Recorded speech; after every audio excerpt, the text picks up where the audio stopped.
I was supposed to be celebrating the happiest night of my life. My friends had planned everything: dinner at an upscale restaurant, drinks at a rooftop bar, and then, of course, the part I never expected, a private party in a VIP lounge. It was meant to be fun, wild, and just a little bit reckless before I settled down with the man I loved. But then I met him. He wasn't supposed to be there. I still don't even know how he got in. Maybe he was a friend of a friend, someone's plus one, or just a stranger who had the confidence to walk into a room full of women and act like he belonged. Either way, he found me, and I let him. His name was Ethan. Dark-haired, blue-eyed, the kind of man who exuded effortless charm. He smiled like he knew every secret I'd ever kept, like he could see straight through the version of myself I had built for everyone else. He wasn't like my fiancé, Michael, steady, dependable, safe. Ethan felt dangerous, like something fleeting and untouchable. The night blurred between laughter, drinks, and the thrill of knowing I was dancing too close to a fire I couldn't control. One moment, I was taking shots with my bridesmaids, promising them that I would be the perfect wife. The next, I was pressed against a wall in a dimly lit hallway, Ethan's lips ghosting over mine, his hand sliding down my arm, daring me to stop him. By the way, if you're curious about what happened next, subscribe so you don't miss new stories. Thank you. I should have, I wanted to, but I didn't. What happened next is a secret I swore I'd bury, a mistake I told myself I'd forget. But some mistakes refuse to be left behind, and mine came back exactly 1 year later on my first wedding anniversary. The morning after my bachelorette party, I woke up with a pounding headache and a stomach twisted in knots. The memories of the night before played in fragmented pieces, flashes of laughter, clinking glasses, and the way Ethan's touch had set fire to my skin. I wanted to believe it was just a drunken blur, an illusion born from too many shots and a moment of weakness. But as I turned over in bed, my heart stopped. A text message from an unknown number. Had fun last night, hope the wedding goes well. My breath hitched, my fingers trembled as I stared at the screen. I didn't save his number, I never gave him mine. And yet here it was, a reminder that what happened wasn't just a nightmare I could wake up from. I deleted the message instantly. Then, as if that could erase everything, I buried my phone under my pillow and forced myself out of bed. Michael was in the kitchen, humming as he brewed coffee, his face lighting up when he saw me. "Good morning, future Mrs. Carter," he said, wrapping his arms around me. Guilt clawed at my throat, but I smiled. I kissed him, willing myself to forget, and for a year I almost did, until last night. Our first wedding anniversary, the day that should have been filled with nothing but love and celebration. The day Ethan came back. It started with a single envelope on our doorstep, slipped under the door while Michael was in the shower. No return address. No handwriting I recognized, just my name written in black ink. I hesitated, my hands shaking as I tore it open. And there inside was a single photo. Me and Ethan, the night before my wedding. His lips near my ear, his hand at my waist, my expression caught somewhere between surrender and sin. My world tilted. My breath came in short gasps. And at that exact moment, Michael stepped out of the bathroom, smiling. "What's that?" he asked, rubbing a towel over his hair. I clenched the envelope in my hand, my heart hammering in my chest. "Nothing," I lied. I shoved the envelope deep into the kitchen drawer, forcing a smile as Michael stepped closer. My hands felt clammy, my pulse a frantic drumbeat in my ears. He leaned in, pressing a soft kiss to my temple, oblivious to the storm raging inside me. "I have a surprise for you tonight," he murmured. "Our reservations are at 7, so be ready." I nodded, my throat too tight to speak. As soon as he turned away, I exhaled shakily and gripped the edge of the counter. The photograph burned in my mind, the proof that my past mistake was no longer just a secret buried in my conscience. Ethan was back, and he wanted me to know it. The day dragged painfully slow. Every time my phone buzzed, my stomach clenched, expecting another message, another reminder that my life wasn't as perfect as it seemed. When I finally opened my messages, I wasn't surprised to see an unknown number. "Did you get my gift? Happy anniversary, we should catch up." I wanted to ignore it, delete it, pretend none of this was happening. But my fingers hovered over the screen, my mind betraying me with the thought of him. Before I could stop myself, I typed, "What do you want?" The response came almost instantly. "Meet me, 1 drink, no pressure." Panic twisted through me, but beneath it, something else stirred: curiosity, a reckless temptation I had no right to feel. I had spent a year convincing myself it was a mistake, that it hadn't meant anything. But if that were true, why was my heart racing? Why was I still thinking about that night? Michael called to me from the other room, breaking the moment. You okay? I swallowed hard, forcing my voice to stay steady. Yeah, just looking for my earrings. My hand tightened around my phone. One drink, a chance to put this to rest. A way to make sure my past didn't destroy my future. That was all. At least that's what I told myself as I typed, where? Ethan's reply came within seconds. That bar near your old apartment, 8 o'clock, just a drink. Just a drink, as if that made this any less dangerous. As if meeting him wouldn't unravel everything I had spent the last year trying to mend. My heart pounded as I stared at the message, my thumb hovering over the screen. I could still back out. I could delete the text, ignore him, and go to dinner with Michael like the faithful wife I was supposed to be. But instead I typed, okay. The hours leading up to our meeting dragged by in slow, agonizing suspense. Michael was as sweet as ever, his excitement about our anniversary plans evident in the way he carefully laid out his suit, humming to himself. I forced smiles, kissed him goodbye, and told him I had errands to run before dinner. It wasn't a complete lie. I just didn't mention that one of those errands was Ethan.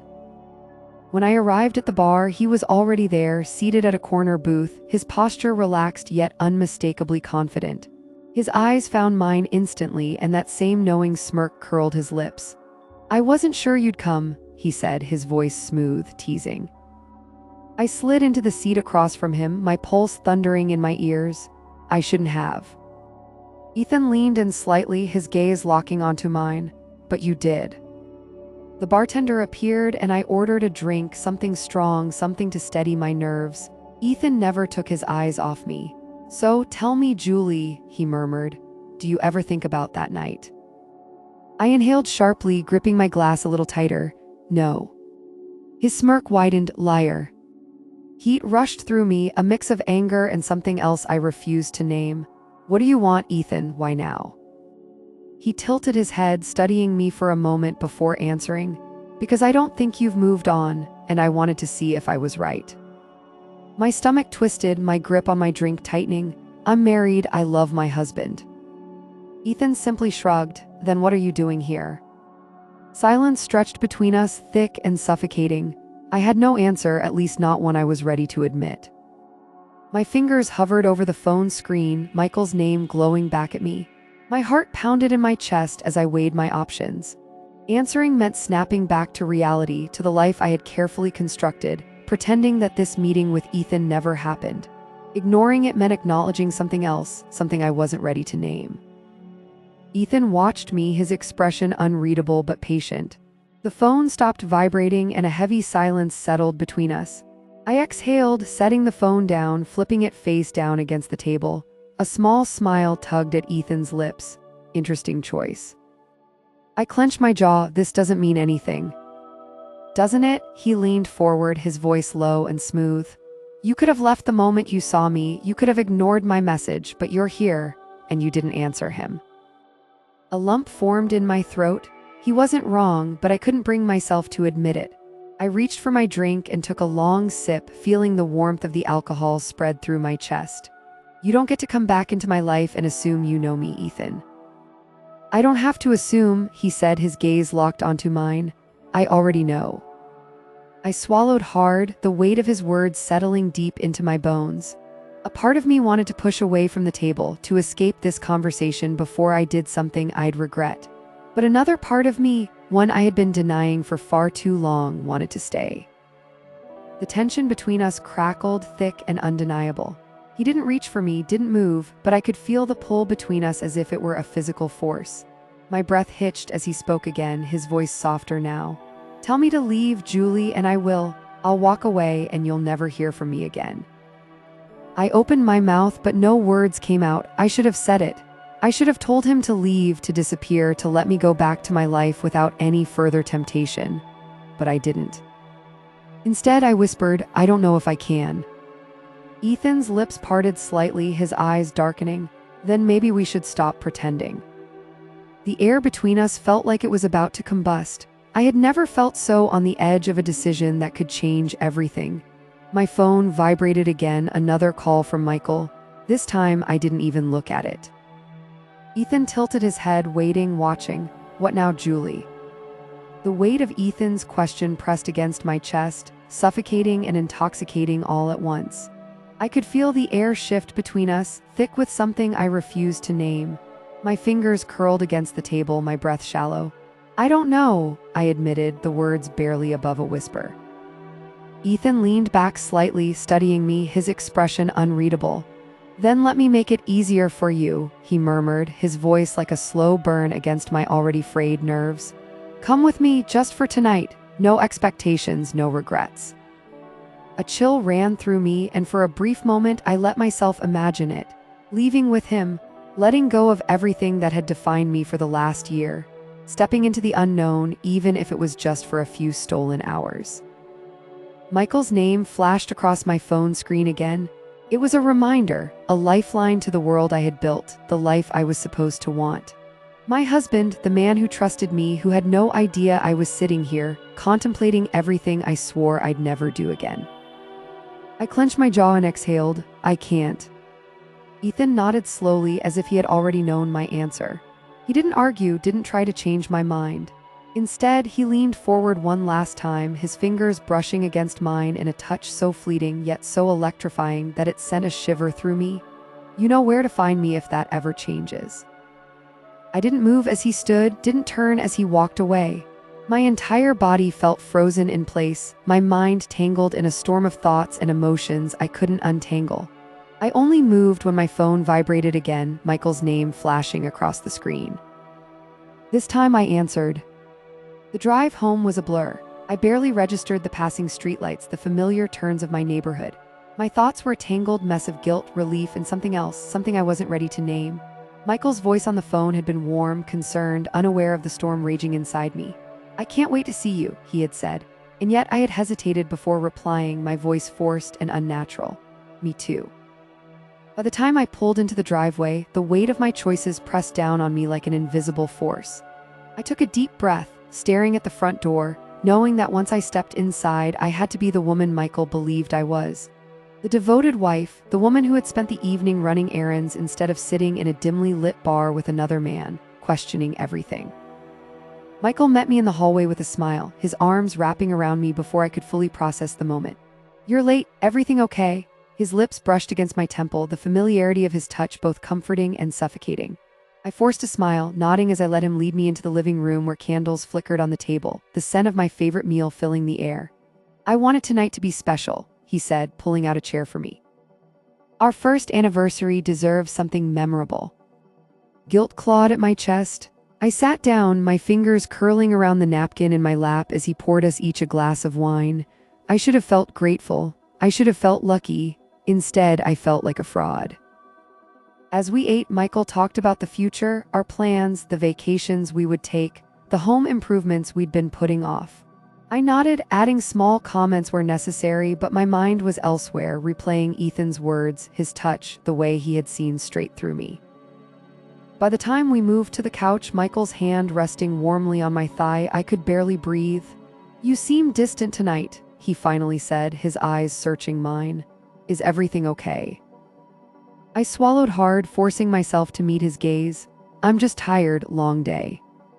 He nodded slowly, but his eyes held something else. Doubt. I leaned in, pressing a soft kiss to his lips, hoping it would be enough to convince him, hoping it would be enough to convince myself.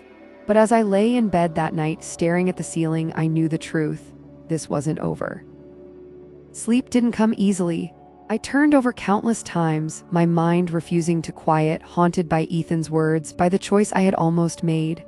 Michael's steady breathing beside me was a stark reminder of the life I had built, the life I was supposed to want. Yet, in the darkness, doubt whispered in my ear. The next morning, I moved through my routine on autopilot. Michael kissed my cheek before leaving for work, his touch lingering just a second too long, as if he sensed my unrest. "I'll call you later," he said, studying me. I nodded, forcing a smile, waiting for the sound of the door closing before I exhaled. I had convinced myself that last night was the end of it, that I had made my decision. But when my phone vibrated and I saw Ethan's name, my pulse quickened. I stared at the message longer than I should have. "Still thinking about me?" Simple, provocative, dangerous. I should have ignored it, I should have deleted it. Instead, I found myself typing, my hands moving before my mind could catch up. I can't do this. Seconds passed before his response came. Then why are you still talking to me? I didn't have an answer. Maybe there wasn't one. Maybe I had been fooling myself all along.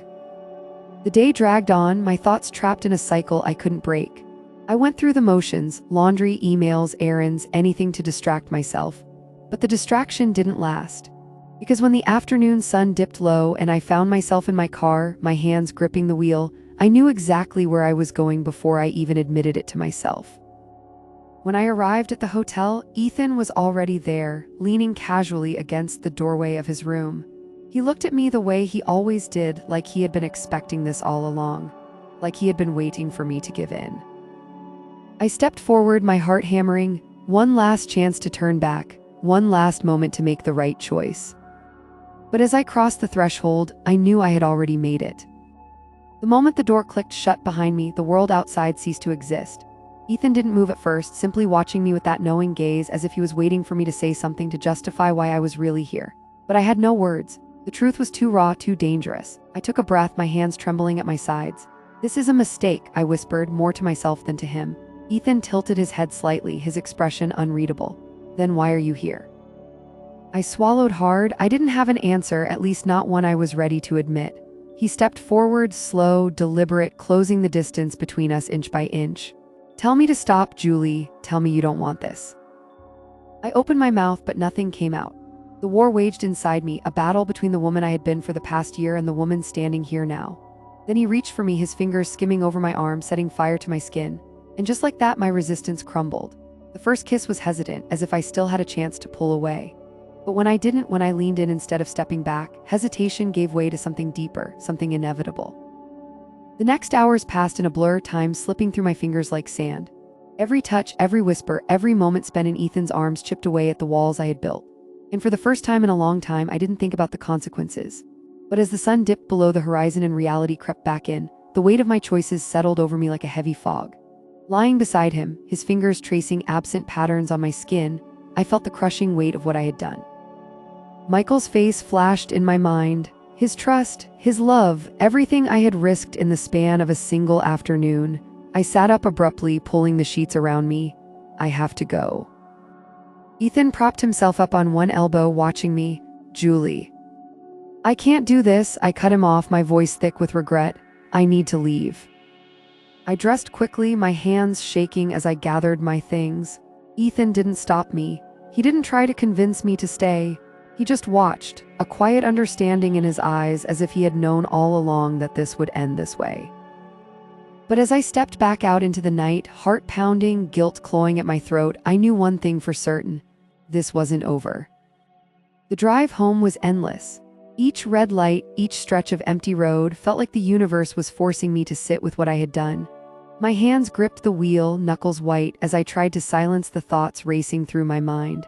I had convinced myself I was strong enough to walk away, but the truth was, I had already fallen too far. The damage was done. When I pulled into the driveway, the house was dark except for the warm glow of the kitchen light. Michael was home. My heart lurched as I sat in the car, gathering the courage to step inside. I had rehearsed the lies 1,000 times in my head, but none of them felt real. None of them felt like enough to erase what had just happened. I opened the door, stepping inside cautiously. Michael sat at the kitchen table, a glass of wine in front of him, his eyes unreadable as they met mine. "You're late," he said, his voice calm, but there was something underneath it, something that sent a chill down my spine. I forced a small smile, setting my purse down. "Yeah, errands took longer than I expected." He studied me for a long moment, then nodded, taking a slow sip of his drink. "I ran into Claire today. She said she saw you leaving downtown. Looked like you were in a hurry." My stomach twisted violently. Claire, a mutual friend, someone who would have no reason to lie, no reason to suspect anything unless she had seen something. I swallowed hard, forcing a casual shrug. "Oh, yeah, I had a few things to take care of, nothing important." Michael set his glass down, his fingers tapping against the table. "Is there something you want to tell me, Julie?" His words were like a dagger, sharp and precise. My throat went dry. This was it. The moment where I either came clean or wove the biggest lie of my life. I met his gaze, my heart hammering against my ribs. No, nothing at all. The silence that followed was deafening. Michael watched me, his expression unreadable, but something in his eyes told me that he knew, maybe not everything, but enough. And as I stood there, the taste of Ethan still lingering on my lips, I realized something terrifying. This wasn't just guilt, this was fear. The weight of Michael's gaze pinned me in place, my breath shallow, my heart hammering against my ribs. He didn't look angry, he didn't look hurt. He just looked certain, like he had already put the pieces together and now he was just waiting to see if I would confirm it. I forced myself to move, stepping toward the counter to pour a glass of water, anything to steady my shaking hands. "You're being weird," I said, hoping my voice didn't betray me. "What's going on?" Michael leaned back in his chair, watching me in a way that made my stomach twist. "I could ask you the same thing." I took a slow sip of water, stalling for time. "You're acting like I did something wrong." His lips pressed into a thin line. "Did you?" The words hit harder than they should have. My fingers tightened around the glass as I turned to face him fully. "I don't know what you want me to say, Michael. Claire saw me downtown, so what?" Michael exhaled sharply and stood, running a hand through his hair. "Julie, don't do this. Don't make me feel like I'm crazy for noticing how distant you've been. Don't pretend like nothing's changed." I opened my mouth, but before I could form a reply, my phone vibrated on the counter. The sound echoed through the quiet kitchen, and my entire body went cold. Michael's eyes flicked to the screen before I could reach for it. His expression didn't change, but I saw the moment the last thread of doubt snapped. "Who is it?" he asked, his voice dangerously calm. Panic clawed at my throat. "No one." Michael stepped forward, his voice barely above a whisper. "Then show me." The air between us was suffocating. I hesitated for half a second too long, and that was all it took. He reached for the phone before I could stop him. His jaw tightened as he read the message, his grip turning white-knuckled around the device. Then, without a word, he set it down and looked at me with a mixture of disappointment and something far worse, acceptance. "I see," he murmured. And just like that, I knew I had lost him. Michael's silence stretched between us like a vast, unbridgeable canyon. I wanted to say something, anything that could pull him back, but no words came. He didn't yell, didn't ask questions. He just stood there, his grip loosening on my phone before setting it back on the counter with quiet finality. "How long?" he finally asked, his voice hollow. The weight of that question crushed me. There was no easy answer, no way to lessen the damage. It was a mistake," I whispered, my voice cracking under the pressure. "I ended it." Michael let out a short, humorless laugh. "You ended it or you got caught?" His words were sharper than any scream, cutting straight through me. I stepped forward, reaching for him, but he took a step back, shaking his head. "Don't!" The rejection stung deeper than I expected, an icy slap of reality. "You made your choice, Julie." Tears blurred my vision as I struggled to breathe. "I love you, Michael," I never stopped. He met my gaze, and for the first time since this conversation started, I saw something break in him. He looked at me like a stranger. Then why was I enough? I had no answer. The sound of his footsteps echoed as he walked past me, his body stiff with the weight of betrayal. He paused in the doorway for only a second before grabbing his coat. "I need space," he said, voice flat. "Don't call me." The door clicked shut behind him, and just like that, he was gone. I stood frozen, the kitchen suddenly too quiet, too empty. My hands trembled as I pressed them against the counter, my chest heaving. The life I had spent years building had just collapsed around me, and I had no one to blame but myself. The phone vibrated again, another message, another mistake waiting to happen. I didn't look, I didn't need to. This time I let it ring. Thank you for watching the video. If you want to hear more stories, subscribe to the channel and like the video. Videos are released every day. Good luck to everyone.